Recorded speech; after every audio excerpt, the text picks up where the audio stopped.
Lois, welcome to our podcast. I am excited to spend this time with you and to have the listeners hear you talk about all things referrals. And so before though we start talking about referrals, which of course we know is my favorite topic, and I know it's hopefully one that's quickly becoming your favorite topic, I would love for you to tell the audience a little bit about yourself and your company. Thank you so much for having me, Stacey. I'm so excited to be here today. And the quick background on me is I started my company, True North Visionaries. It'll be 10 years this November. So yes, so it's really, really, truly, I feel like I'm on this earth to help people really, really gain clarity on what it is that they actually want for the next stage of their lives. So I work with really driven, established business owners who are asking themselves those kind of exciting but scary questions. What do I really, really want for this next chapter of my life? Not just for my business, but for myself. And I also work with organizations when they really need more clarity and alignment with their executive team. And they'll bring me in to help them clarify the vision for the organization and also really clarify the values and the mission as well. You know, it's interesting. I hear you talk about what you do, and it always makes me think like, what is it about talking about the future or where we want to go, or the next step in our world or in our lives or in our companies that's like one part truly exciting and second part truly terrifying. Like, Well, I think you're absolutely right. I mean, I think one of the reasons why it's so daunting, one of the reasons why it always stays for people in that important but not urgent bucket is because they don't know where to start. I have had so many people just say, I know I need to do some long-term thinking, but either it's something I never carve out time for because I don't know how to do it. So why would I carve out time to do something where I have no clue where to begin when I do know how to do everything else on my to-do list? And then even if I did carve out that time, like you said, just to be in an echo chamber of my mind isn't going to be helpful. Like I need some external help in figuring out how to draw those things out. And so that's what I'm there to do, is to really ask those questions and help people be really, really honest with themselves. Because sometimes it's just, I mean, that's why I started my business. I went through this process myself when I was 25. I just locked myself in a room for the weekend. And at the end, I was like, I don't want anyone to ever have to do this alone. Yeah, literally. I think sometimes the best thing, I mean, that's my entire referral strategy was created because I needed it for myself. And I was like, other people need to know how to do this in a totally different way. But, you know, it's interesting. I think when you have someone to talk about, like what you do, right, what you help individual business owners or companies do with their executive team, it's like that ability to like talk it out. And which is, I think, where you find yourself saying things that you've always thought but never acknowledged. And you're like, wait, did I just say that? Like, I remember it wasn't because of COVID, but COVID was definitely like one more like straw, right? For me, it kind of started prior to COVID, but I remember like having this conversation with my husband and I was like, I just wanted simple. And like nothing that I had ever said out loud to myself, but like having a conversation with him about what I wanted our future to look like. Let's be honest, like once their children are like out, because nothing is simple and easy till they're gone. But I was like, that was driving all the decisions. And he was trying to like understand, like, why do you want to live in a tiny house in the mountains? And I was like, I just want simple. And he was like, why do you want chickens? I'm like, I just want simple. Like, to me, it would be easy to get eggs from my chickens. I don't actually know if that's ever going to happen. I can barely keep a plant alive, let alone, I mean, I do a good job with our dog, but like, I think when you're forced to say those things out loud, you hear yourself say things where you're like, oh my gosh, I didn't see that coming. Like, that is how I really feel, but I've never actually said it. And I think that's super valuable for the work that you do. Thank you. It is. It's if you can't articulate something, you kind of can't wrap your arms around it. And so one of the things I always talk about is just words matter. The words that we're saying in our heads to ourselves matter. The words that we're saying to other people matter. The words that we're talking about when we talk about our future matter. And it's so fascinating what happens when people feel like they are in a, I mean, you and I, like we are all about the structure. We love a structured process. And so it's the same thing. It's the idea of taking this concept of visioning, which can feel so nebulous and intangible and just this big idea that people tell you is important, but like, what does that even mean and how do I do it? To just step by step. If you follow these steps at the end, you're going to have the clarity on your vision. And so I think just the confidence people can kind of take a sigh of relief that they don't have to come up with what those questions are. They can just be in the mode of really answering them and really thinking through them. And I think that's so much what you do as well. It sort of takes the guesswork out. It's like, hey, don't reinvent the wheel. Right. I have this tried and true system, proven process in place. Come on down. Let's take you through it. And then you're going to be putting your energy towards getting more referrals, not how do I even do that? I know. It's like, I wanted to tell people, just do what I say. I promise you. It's going to be great. Totally. Yeah. Okay. So business 10 years, that's a huge milestone. I hit 10 years this year as well. And it means we've seen a thing or two, right? Like, this is not our first rodeo with what business looks like. And sometimes we have moments within those 10 years where we're like, why does it feel like year one all over again? Like, that's life, right? And it was never promised to be easy, but it was promised to be interesting. So when you think about the 10 years you've had in business, obviously referrals have been a part of those 10 years for you. So before we dive into like the why now, looking at referrals differently for your business, kind of just give the 10-year business owner perspective on why every business, no matter what year they are in business, should be paying attention to referrals in terms of why they are important.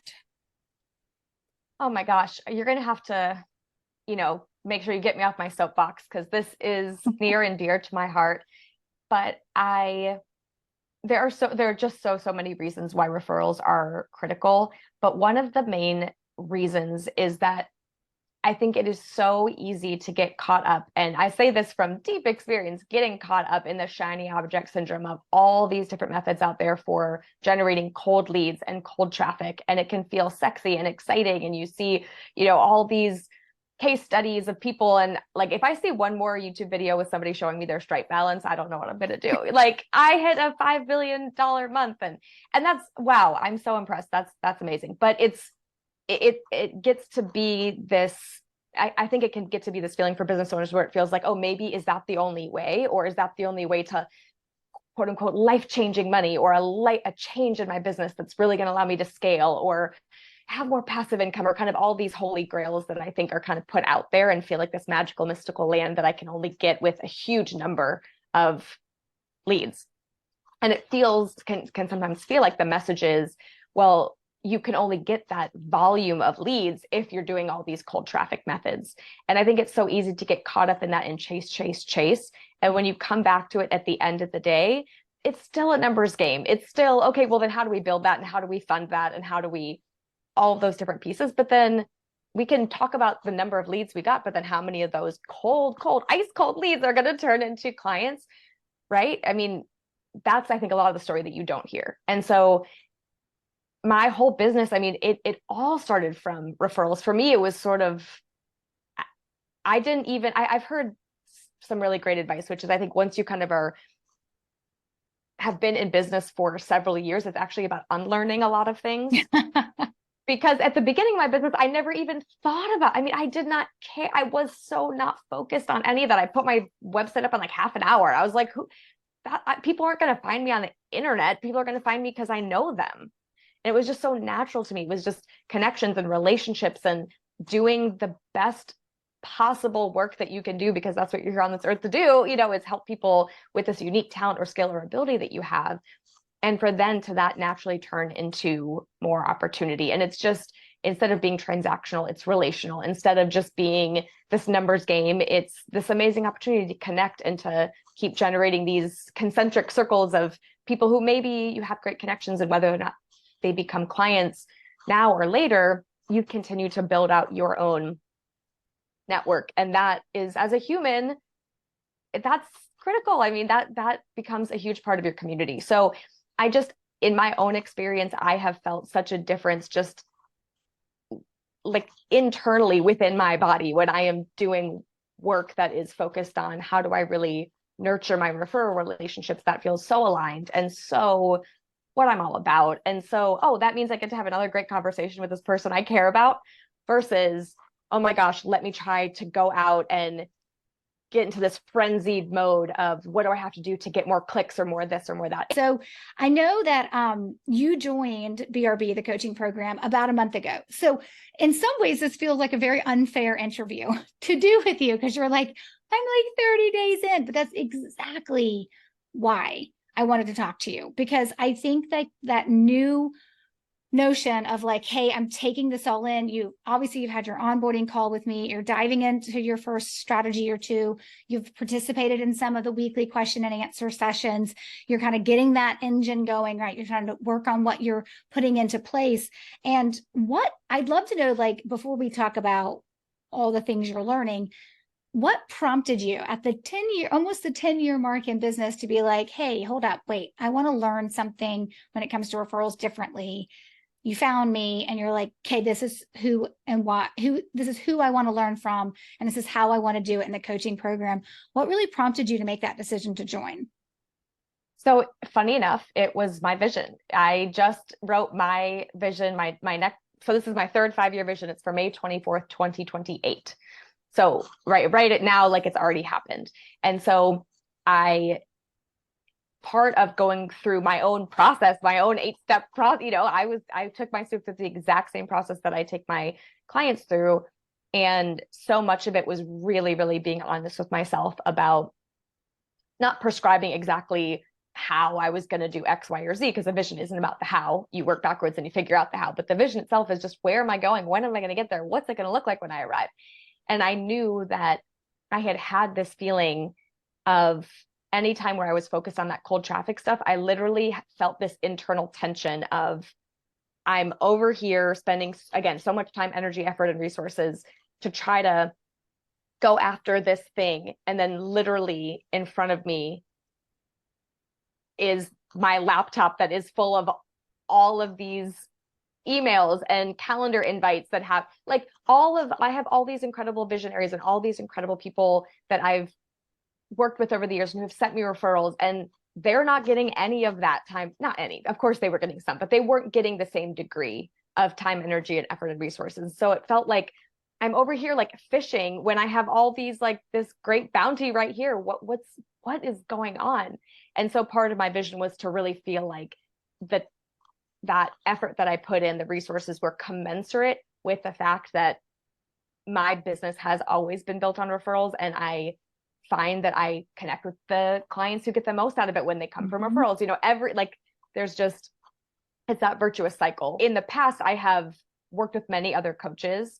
And what also struck me was that those other programs that I had been in were, the philosophy of that coach was much more cold traffic minded.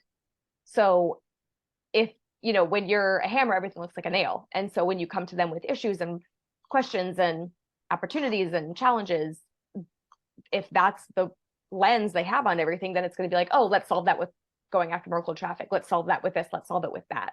And so I really liked your approach that was rooted in the same philosophy that I had literally just written about in my vision, which was just really always making sure that I was coming back to the importance of referrals. So once we got on a call, I actually took the longest time to decide that I've ever taken, which wasn't long, but for me, it's usually like, oh, this looks great. 20 minutes later, I'm in.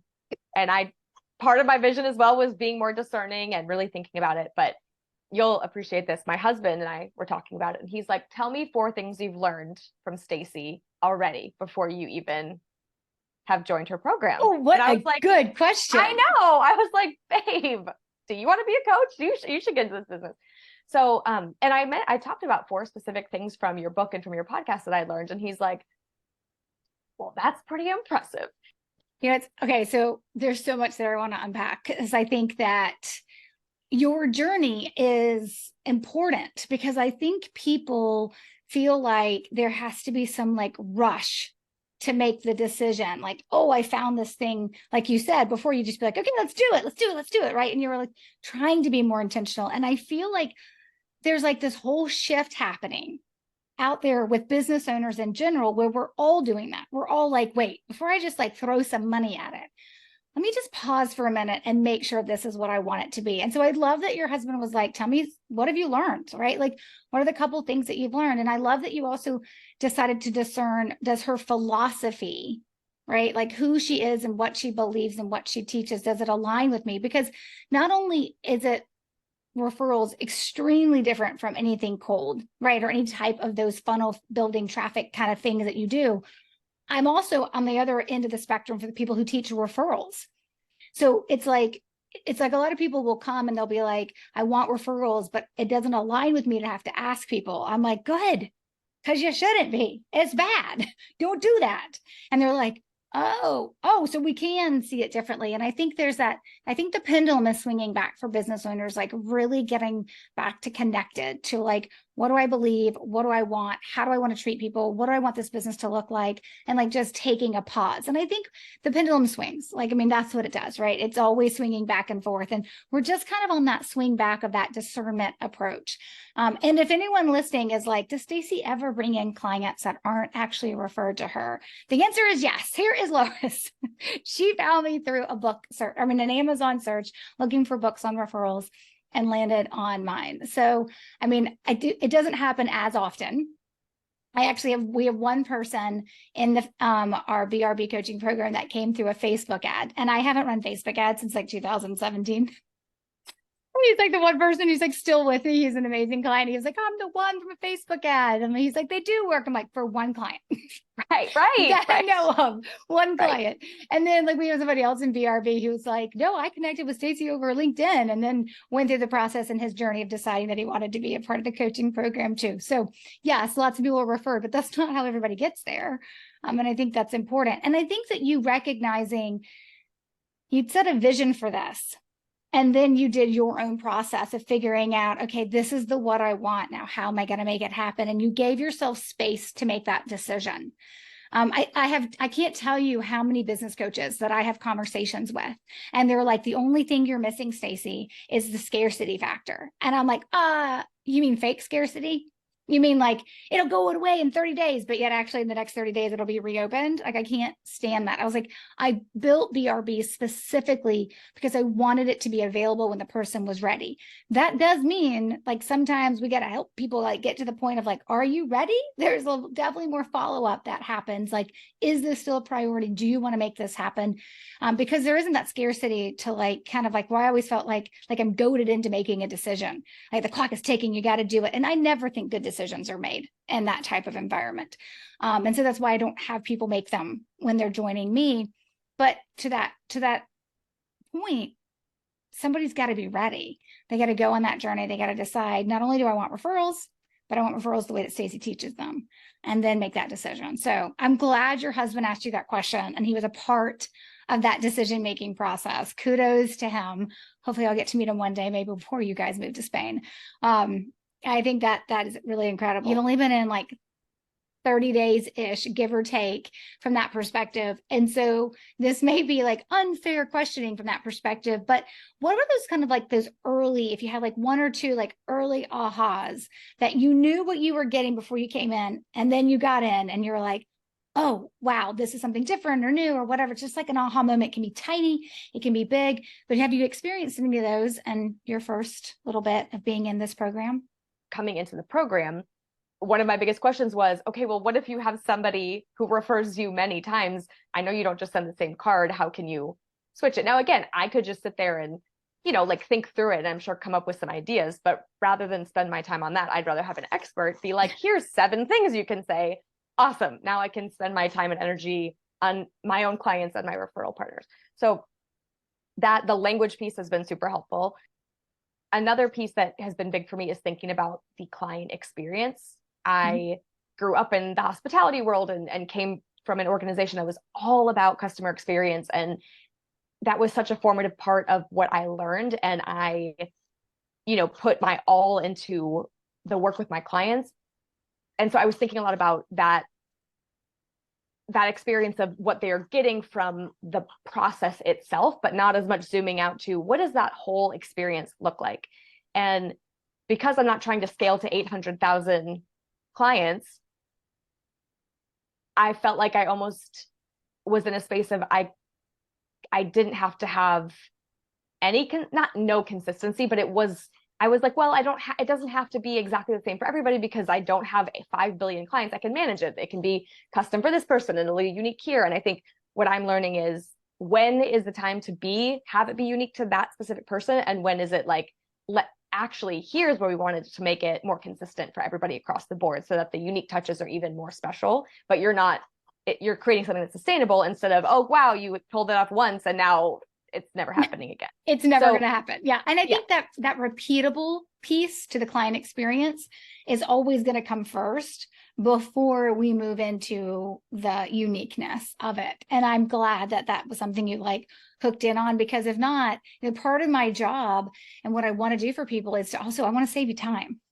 Like, I want you to build your business to whatever you want it to look like. But if you're like me and you're like, hey, I want to help a ton of people, but I also want to have a ton of free time, I want to help you build that. Like, I was having coffee with someone today and they're like, how big's your team? And I was like, it's just me. And they're like, but they were a previous client of mine. They're like, but I've seen how it feels so personalized and I've seen how everything is. And they're like, what do you mean it's just you? And I'm like, yeah, I was like, efficiency always has its place, but it's never going to take away from complete and total engagement. Like, that has its place too. But it's the when you do those things that allows you to survive and do them for everybody. So I'm glad you brought that up. So we know there are a bunch of business owners listening right now, and they may just want you to tell them, Lois, tell me what I need to know to make the decision to join you inside BRB. What would you tell them? I think one of the things that you said to me that really stuck out in our conversation was, I'm probably going to get to know the names of some of your referral sources. And I have been in other group coaching calls where there were so many people that, are you kidding me? They weren't going to remember anything about my business or myself, or, that just wasn't going to happen. And maybe I could still get some great insights, and that's awesome. And maybe they would be really peppy and like have a good answer, but there was going to be there was really going to be that line of like, you can come to a group call and that's it. And I loved that you have the combination of both, that yes, there's the group, and I can also connect with you individually for milestone calls and things like that. So I feel like if you are somebody who wants to work with an expert and you realize that you have a limited amount of time and energy, and like, you can always make more money, but you're never going to get the time and energy back, then finding somebody who you click with and who resonates, whose philosophy you resonate with, is what it's all about. So if you are in that place of, referrals are so critical to my business, but I just want to be able to take an approach that is proven with somebody that I feel like they are the guide for me, and this is something that I can repeat year after year after year, then this is where you need to be. The reason why we keep BRB small is because I want to know all these things. Because when you ask me a question about how do I deal with this situation, or what do I say in this opportunity, I need to be thinking like Lois, the visionary consultant, not, well, I don't know, is she an attorney? Right?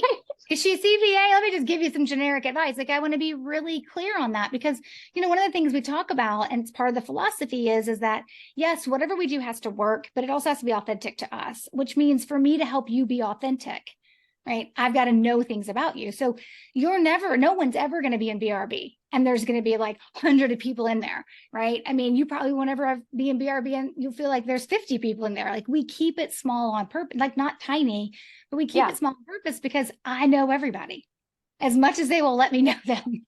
Right. I know them and I know their business. So when, it's like when Alex asks a question, I'm like, okay, let's talk about this from a real estate agent perspective. Right. Or when Lacey asks a question, I'm like, okay, let's talk about this from an interior designer perspective. And it's just different. It's even different. Like, I have a lot of consultants, right, as you know, in the group. And like, when I'm talking to Brian, I know, okay, he's like a lobby consultant. It's very different than talking to you as a consultant, who is doing the visionary work versus talking to somebody else like Adam, who's doing franchise consulting. So like, it's not even like you can look at it and be like, oh, they're just in the consultant bucket. Here's my spiel. It's like, no, they do very different things. And knowing that and being able to use that to inform the advice that I give allows me to be very, very targeted in what I say, which, let's be honest, allows you to have more success with the advice that I'm ultimately giving. Completely. Yeah. No, I think that's great. Okay, cool. So tell everybody where they can find you and learn more about you if they are interested. And of course, everything you say, I'll put in the show notes too, but tell folks where they can learn more about you. My website is truenorthvisionaries.com. Perfect. Yes. All the goodies that you have available for folks to check out. And maybe I'll highlight a few in the show notes page that they should specifically focus on.